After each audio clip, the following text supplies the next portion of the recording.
Hello friend, एक बार फिर आप लोगों का हार्दिक स्वागत है आपके चैनल मिस डीडीएस क्लासेस में। यहाँ पर आप स्क्रीन पे देख पा रहे होंगे आज का हमारा जो टॉपिक है वो गणित का पाठ्य योजना है। और ये बहुत ही ज़्यादा रिक्वेस्टेड टॉपिक रहा है आप लोगों के लिए, क्योंकि लाइव में आई थी तब पर भी आप लोगों ने ये कहा था कि आप लोगों को क्लास 10th के मैथ की लेसन प्लान चाहिए। और इसके अलावा आप लोग वैसे भी मुझे कमेंट करके ये अपनी रिक्वेस्ट जो है वो बोलते रहते हैं, जिसमें कि काफ़ी लोगों की ये जो कमेंट थे कि क्लास 10th के मैथ्स के लेसन प्लान।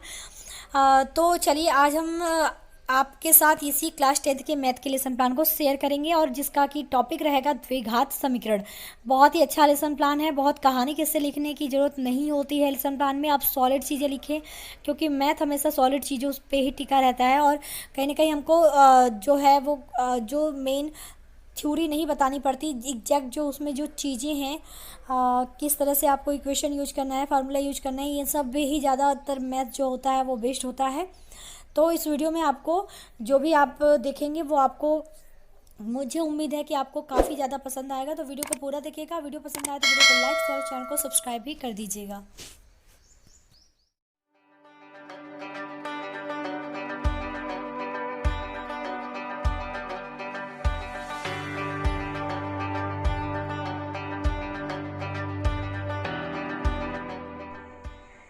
तो यहाँ पे सबसे पहले आपको लिखना है अपने विद्यालय का नाम, छात्राध्यापक यानी छात्राध्यापक का नाम, फिर दिनांक, कक्षा, विषय, कालांश, वर्ग, उप विषय, अवधि और आपका प्रकरण।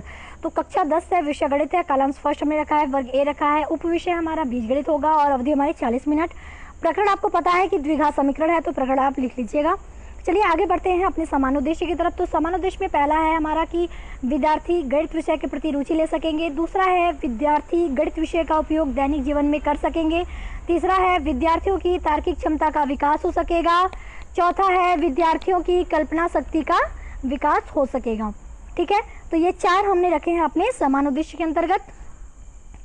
आप वीडियो को रोक के चाहे तो लिख सकते हैं, या फिर आपको पीडीएफ चाहिए तो आप पीडीएफ भी डाउनलोड कर सकते हैं। लिंक जो है वो डिस्क्रिप्शन बॉक्स में अवेलेबल है, आप एक बार जाके जरूर चेक करें।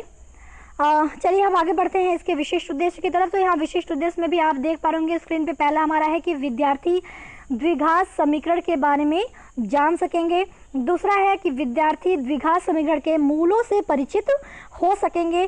तीसरा है हमारा, चलिए देख लेते हैं, विद्यार्थी द्विघात समीकरण को हल करना तथा उसका मान ज्ञात करना सीख जाएंगे। चौथा है विद्यार्थी द्विघात समीकरण को सीखने में रुचि ले सकेंगे। ठीक है, तो यहाँ पर भी हमने 4 जो है वो विशिष्ट उद्देश्य रखे हुए हैं। तो चलिए आगे देख लेते हैं। इसमें सहायक सामग्री आप लिखेंगे, तो जो भी आप यूज करेंगे टीचिंग में वो चीज़ें आपको इसमें लिखनी होती हैं। तो जैसे चौक, डस्टर, लपेट, स्टैम्पर, चार्ट इत्यादि हमारे हो जाएंगे सहायक सामग्री के अंतर्गत। पूर्व विज्ञान में हम लिखेंगे कि बच्चे चर, अचर, राशियों तथा समीकरण के बारे में सामान्य जानकारी रखते हैं। क्योंकि वैसे भी मुझे काफ़ी रिक्वेस्ट आई थी क्लास जो है इस लेसन प्लान के लिए, तो मुझे भी लगा आप लोगों के लिए लेके आना चाहिए। बाकी और भी जो है वीडियो आती रहेंगी। इस टाइम थोड़ी प्रॉब्लम है घर पे, तो वीडियो जो है वो बहुत लेट आ रही है, नहीं हो पा रहा है, लेकिन कोशिश करूँगी जैसे वहाँ से ही होता है आपके लिए वीडियो जो है वो रेगुलर लेके आती रहूँ। आप लोगों की हर एक रिक्वेस्ट जो है वो पूरी करती रहूँ। चलिए आगे बढ़ते हैं। फिलहाल हम पाठ प्रस्तुतिकरण पे, पाठ प्रस्तावना प्रश्न पे। तो पाठ प्रस्तावना प्रश्न पे आपको देखिए इस तरह से 3 भाग उसके बनाने हैं, क्रम संख्या का, छात्राध्यापक क्रिया का और विद्यार्थी अनुक्रिया का। तो यहाँ पे छात्राध्यापक या छात्राध्यापक जो है बच्चों से कुछ प्रश्न करेंगे, विद्यार्थी जो है उसका आंसर देंगे, और ये जो प्रश्न और उत्तर का मामला है इससे हम अपना समस्यात्मक प्रश्न भी निकाल लेंगे। तो प्रश्न क्या क्या है देख लेते हैं। पहला है गणित में अचर संख्याएं किसे कहते हैं, बच्चे बताएंगे जिसका मान न बदल सके, जैसे 1, 2, 3 या इत्यादि। फिर हम अगला क्वेश्चन करेंगे, गणित में चर संख्याएं किसे कहते हैं, तो बच्चे बताएंगे जिसका मान बदलता रहे, जैसे x, y, z इत्यादि। ठीक है, फिर प्रश्न 3 हमारा जो है, गणित में जब चर और अचर राशियों को एक साथ लिखा जाए तो क्या बनता है, बच्चे बताएंगे समीकरण। अगला क्वेश्चन 1 हमने एग्जाम्पल रखा है कि समीकरण 2x² + 4x + 2 में कितने पद हैं, बच्चे बताएंगे 3 पद हैं। हम फिर अगला क्वेश्चन करेंगे कि 3 पद वाले समीकरण 2x² + 4x + 2 = 0 हो तो इसे क्या कहते हैं जब समीकरण की अधिकतम घात 2 हो। तो ये बच्चों को नहीं पता, तो बच्चे मौन रहेंगे और यही हमारा हो जाएगा समस्यात्मक प्रश्न। ठीक है, तो 5 क्वेश्चन में जो हमने अपना समस्यात्मक प्रश्न है वो निकाल लिया है, आप भी इस तरह से निकाल सकते हैं। उम्मीद करती हूँ कि ये लेसन प्लान आपको काफ़ी पसंद आएगा। वीडियो को पूरा देखिएगा और फिर आप लोग भी कमेंट करके बताइएगा कि वीडियो आपको कैसी लगी। उद्देश्य कथन में हम लिखेंगे कि बच्चों आज हम लोग द्विघात समीकरण के बारे में विस्तार पूर्वक अध्ययन करेंगे। ठीक है, तो चलिए आगे बढ़ते हैं। अब देखते हैं अपना पाठ प्रस्तुतिकरण कि किस तरह उसे हम कंप्लीट करेंगे। तो देखिए, पाठ प्रस्तुतिकरण में आपको इस तरह से 4 भाग बनाने हैं, शिक्षण बिंदु का, छात्राध्यापक क्रिया का, विद्यार्थी अनुक्रिया का और शिक्षण विधियों का। बाद में हम इसका सैंपल को भी देखेंगे। पहले हम अपने जो है वो हर एक प्रत्येक शिक्षण बिंदु को देख लेते हैं। तो हमारा पहला जो शिक्षण बिंदु है वो है द्विघात समीकरण। तो इसमें छात्राध्यापक जो है कुछ विकासात्मक प्रश्न करेगी। तो विकासात्मक प्रश्न में पहला है, गणित में चर और अचर राशियों को एक साथ लिखने पर क्या बनता है, बच्चे बताएंगे समीकरण। द्विघात समीकरण से आपका क्या तात्पर्य है, ये हमारा प्रश्न नंबर 2 है। बच्चे इसका जवाब नहीं दे पाएंगे, बच्चे रहेंगे मौन। और विधि क्या यूज होती है, प्रश्नोत्तर विधि। तो हमने यहाँ पे प्रश्नोत्तर विधि शिक्षण विद्या में लिख दिया। अब हम देखते हैं इसके स्पष्टीकरण को, क्योंकि बच्चों को आप स्पष्टीकरण के माध्यम से ही अपने शिक्षण बिंदु को क्लियर करते हैं, तो आपको स्पष्टीकरण करके इस तरह से लिखना पड़ेगा।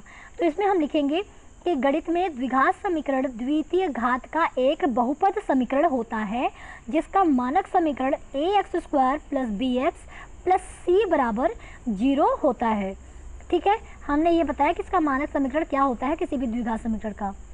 तो चलिए इसको आप लोग पूरा मैं इकट्ठे दिखा देती हूँ स्पष्टीकरण, आप इसको स्क्रीनशॉट लेके रख सकते हैं। इसके आगे देखिए हम क्या लिखेंगे। हमने यहाँ पे लिखा है कि यहाँ अनिवार्यतः a ≠ 0, यानी a जो है वो 0 के बराबर नहीं होता है। ठीक है, a ≠ 0 होता है, अन्यथा यह जो है एक घाती समीकरण हो जाएगा।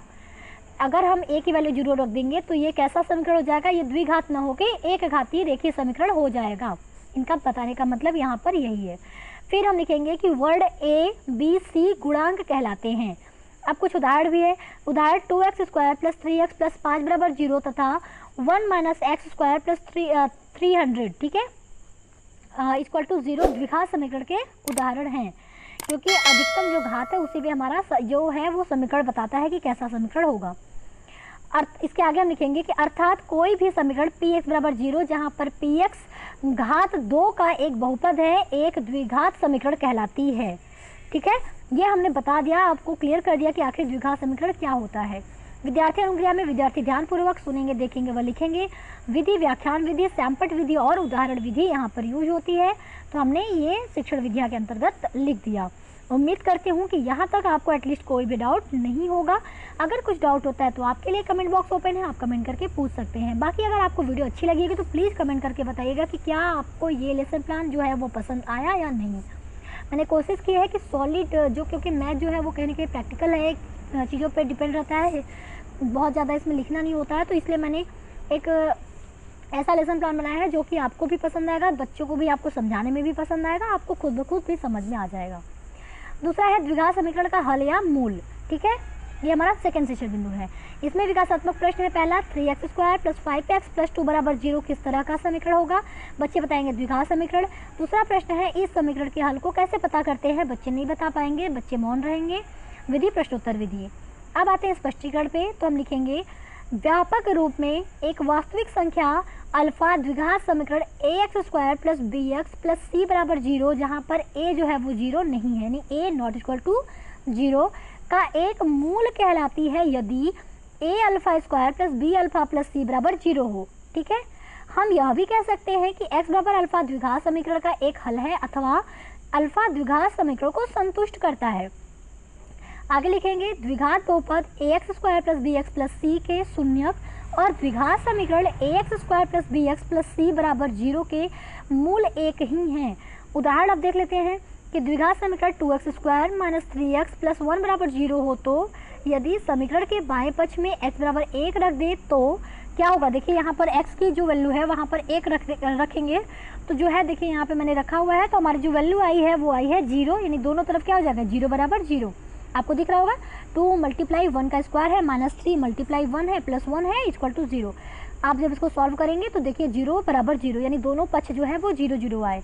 तो इसका मतलब क्या हुआ कि अतः एक जो है यानी एक इस द्विघात समीकरण का एक मूल होगा, यानी इस समीकरण को वो संतुष्ट करता है, इसीलिए उसका जो मान है वो जो है वो 0 हो गया, यानी दोनों पक्ष जो है वो 0 0 हो गए। बाकी आप विद्यार्थी अनुक्रिया में देखिए क्या लिखेंगे कि विद्यार्थी ध्यानपूर्वक सुनेंगे व देखेंगे व लिखेंगे। विधि हमारे क्या होती है, व्याख्यान विधि, सैंपट विधि और उदाहरण विधि। अब आते हैं थर्ड शिक्षण बिंदु जो कि है द्विघात समीकरण के मूल को ज्ञात करने का सूत्र। ये थोड़ा सा बड़ा होगा क्योंकि आपको इसमें सूत्र को बताना है और कुछ उदाहरण भी आप दिखाएंगे। तो चलिए कैसे करेंगे ये देख लेते हैं। तो विकासात्मक प्रश्न हमारा यहाँ पे 3 रखा है मैंने। पहला है, यदि समीकरण 2x² - 5x + 3 = 0 में x बराबर 1 रख दे तो समीकरण के बाएं पक्ष का मान क्या होगा? बच्चे बताएंगे 0, क्योंकि अभी उन्होंने ये चीज़ समझा है सेकेंड शिक्षण बिंदु के अंतर्गत। फिर हम अगला क्वेश्चन करेंगे कि तो एक इस समीकरण 2x² - 5x + 3 = 0 का क्या कहलाएगा?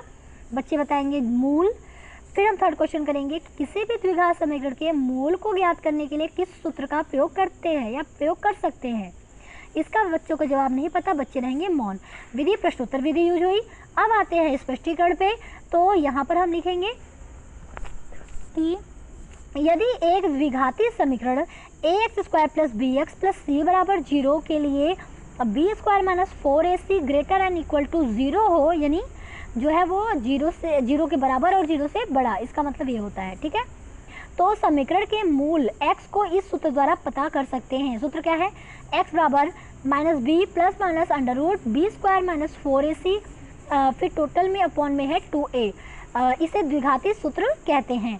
यहाँ पर प्लस माइनस चिन्ह यह दर्शाता है कि x प्लस का मान जो होगा वो होगा -b + √b² - 4ac अपॉन में 2a, और x माइनस का मतलब होगा कि -b - √b² - 4ac upon 2a। ठीक है, क्योंकि प्लस माइनस जो सिंबल है वो प्लस भी होगा और माइनस, x प्लस की वैल्यू प्लस में होगी, और यानी जो है वो -b के बाद जो सिंबल प्लस और माइनस का है, एक प्लस के लिए है और एक माइनस के लिए। ठीक है, यानी दो मान वो दिखाते हैं।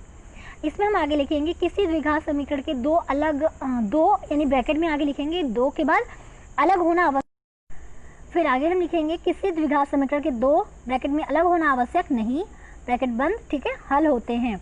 उपरोक्त हल में वर्गमूल के अंदर की राशि डेल्टा बराबर b² - 4ac को द्विघात समीकरण का विविक्तकर कहते हैं। ठीक है, विद्यार्थी अनुक्रिया यहाँ पर यही सब लिखेंगे। विद्यार्थी ध्यानपूर्वक सुनेंगे, देखेंगे, लिखेंगे। विधि में आप सैंपट विधि, उदाहरण विधि लिखिएगा। चलिए इसमें आगे भी हम लिखते हैं इसमें कि यदि b² - 4ac बड़ा है 0 से, यानी ग्रेटर देन 0, तो समीकरण के 2 भिन्न वास्तविक मूल होते हैं। यदि b² - 4ac बराबर 0 हो तो समीकरण के 2 बराबर वास्तविक मूल होते हैं। यदि विविक्तकर b² - 4ac छोटा है 0 से तो समीकरण का कोई वास्तविक मूल नहीं होता है। विद्यार्थी अनुक्रिया देखिए, आप देखते रहिएगा। विद्यार्थी ध्यानपूर्वक सुनेंगे, देखेंगे व लिखेंगे। और विधि में आपको पता है क्या करना है, सैंपट विधि, व्याकरण विधि, उदाहरण विधि, आप ये सब लिखते चलेंगे साथ में। अब मैं इसके उदाहरण को आपको दिखा देती हूँ, जो उदाहरण आपको स्क्रीन पे दिख रहा होगा। उदाहरण में हमने रखा है कि द्विघात समीकरण 3x² - 5x + 2 = 0 के मूल को द्विघाती सूत्र की सहायता से ज्ञात करो। जैसे हमने उदाहरण रखा, अब इसका उत्तर आप देख सकते हैं। उत्तर में हमने लिखा कि समीकरण 3x² - 5x + 2 = 0 में a बराबर 3, b बराबर -5, c बराबर 2 है। इसलिए b² - 4ac की जो वैल्यू आएगी वो आएगी 1। यहाँ पे आप देख रहे हैं मैंने वैल्यू रखी हुई है, सॉल्व करने पे वैल्यू आई 1। तो हम आगे लिखेंगे कि 1 जो है वो 0 से बड़ा है कि छोटा? बड़ा है, तो यानी 1 ग्रेटर देन 0। तो x बराबर +5 ± अंडर रूट में 1, क्योंकि हमने b² - 4ac की सीधे सीधे वैल्यू निकाल ली तो हमने 1 रख दिया, अपॉन में 6 है। तो वैल्यू जो है ये 5 ± 1 अपॉन में 6, क्योंकि 1 का जो वर्गमूल होता है वो 1 ही होता है। अब हमने यहाँ पे लिख दिया अर्थात, फिर आगे x बराबर 1 या x बराबर 2/3 है। ठीक है, क्योंकि इसे सॉल्व करेंगे तो यही वैल्यू आएगी, इसलिए हम लिखेंगे कि इसलिए मूल 2/3 और 1 है। ठीक है, तो ये था हमारा थर्ड शिक्षण बिंदु जो हमने यहाँ पे आपको दिखा दिया। अब आता है सैंपट कार्य की बारी। तो यहाँ सैंपट कार्य आप इस तरह से कर सकते हैं। इसमें मैंने सारी इंपॉर्टेंट चीज़ें रखी हुई हैं। तो वीडियो अगर पसंद आएगी तो प्लीज़ वीडियो को लाइक भी कर दीजिएगा और शेयर भी कर दीजिएगा दोस्तों के साथ। और लेसन प्लान ये कैसा लगा ये भी आप बताइएगा। इसमें देखिए मैंने सारी चीज़ें लिखी हैं द्विघात समीकरण के बारे में, और इसका जो मूल है द्विघाती सूत्र क्या है ये भी लिखा है, और उदाहरण भी यहाँ पे समझाए हुए हैं। तो आप इस तरह से इसको कर लीजिएगा। ब्लैक चार्ट पेपर यूज करिएगा, सिल्वर वाली पेन से लिखिएगा, सिल्वर ग्लिटर जो आती है, ताकि ब्लैक बोर्ड लुक जो आए आपका वो स्पष्ट दिखे। बाकी आप यहाँ पे आगे जो लिखेंगे बोधात्मक प्रश्न, मूल्यांकन प्रश्न, निरीक्षण कार्य और गृह कार्य, वो भी चलिए मैं आपको बता देती हूँ। तो बोधात्मक प्रश्न में हमने 2 प्रश्न रखे हैं। जांच कीजिए कि x ब्रैकेट में 2x² + 3 बराबर x² + 1 द्विघाती समीकरण है। दूसरा है कि द्विघात समीकरण x² + 4x + 5 बराबर 0 के मूल ज्ञात कीजिए। ठीक है, दूसरा है हमने इसका आगे जो है मूल्यांकन प्रश्न या पुनरावृत्ति प्रश्न, उसमें भी 2 प्रश्न हैं। पहला है 2x² - 6x + 3 बराबर 0 के मूलों की प्रकृति ज्ञात कीजिए। दूसरा है द्विघात समीकरण के मूल ज्ञात करने का द्विघाती सूत्र क्या है। फिर आता है हमारा निरीक्षण कार्य। तो बच्चे जब सामपट कार्य कर रहे होंगे तब छात्राध्यापिका उनके कार्यों का निरीक्षण पूरी कक्षा में घूमकर करेगी। फिर आता है गृह कार्य। तो पहला है द्विघात समीकरण 6x² - x - 2 = 0 के मूल ज्ञात कीजिए। दूसरा है द्विघात समीकरण 2x² - x + 1/8 = 0 के मूल ज्ञात कीजिए। ठीक है, तो ये था हमारा कंप्लीट लेसन प्लान। उम्मीद करती हूँ आपको पसंद आएगा। वीडियो पसंद आए तो वीडियो को लाइक शेयर और चैनल को सब्सक्राइब कर दीजिएगा। And thank you so much video को देखने के लिए। अपना प्यार, अपना सपोर्ट ऐसे ही